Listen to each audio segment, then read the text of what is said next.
tepat tanggal 17 Agustus, di hari Jumat itu, tahun 1945, jam 10 pagi, di Jalan Pegangsaan Timur, jangan lupakan, nomor 56. Nomor itu penting karena menunjukkan satu tempat tertentu. Kalau cuma jalannya saja, berarti, maaf ya, proklamasi berlangsung di jalan.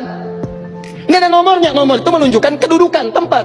Ini jalan. Jalan apa namanya, Pak? Kistu Kencana, ya. Kistu Kencana Timur, nomor 27, Masya Allah. Nomor 27 tempat ini. Kalau cuma Kistu Kencana saja di jalan. Pertanyaan saya, kenapa tidak pernah dijelaskan dalam buku sejarah? Siapa yang punya rumah tempat yang nomor 56 itu? Jalan Pegangsaan Timur, nomor 56. Rumah siapa nomor 56 itu? Ternyata itu rumah seorang pengusaha Muslim keturunan Yaman yang sangat cinta dengan negara kesatuan Republik Indonesia ini. Beliau mewakafkan rumahnya untuk kemerdekaan bangsa Indonesia. Namanya Syekh Faraj bin Marta. Mewakafkan rumahnya untuk proklamasi kemerdekaan Republik Indonesia. Insinyur Soekarno datang ke situ dalam keadaan masih lemas. Ada kemudian penyakit dalam tubuhnya, maka diberikan oleh beliau madu Yaman di malam harinya. Siang-siangnya sudah fresh, dalam keadaan yang baik, maka digelorakanlah kemudian. Di sampingnya ada Bung Hatta, proklamasi sampai dengan ujungnya. Teman-teman, proklamasi 17 Agustus tahun 1945 itu memiliki saham yang kuat dari pertemuan-pertemuan dan perjuangan para ulama.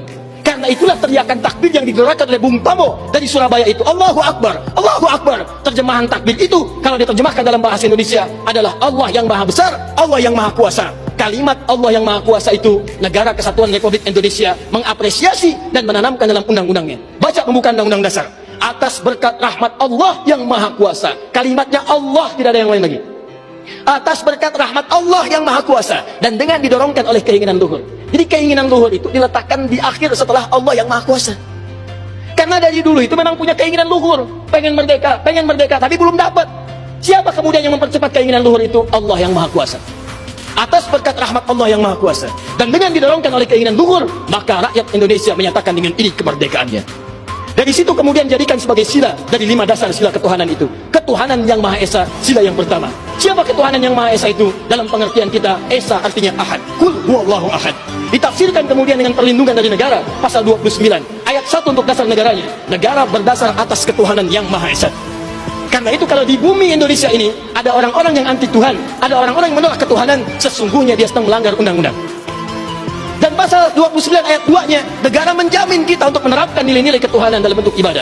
Perhatikan bacaannya. Negara menjamin kemerdekaan tiap-tiap penduduk untuk memeluk agamanya masing-masing dan beribadah menurut agama dan kepercayaannya itu.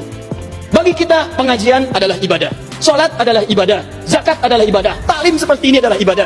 Jadi taklim pun dilindungi oleh undang-undang, taklim pun didukung oleh negara, dan kalimat takbir pun itu adalah kalimat takbir yang tertulis dalam undang-undang dasar kita.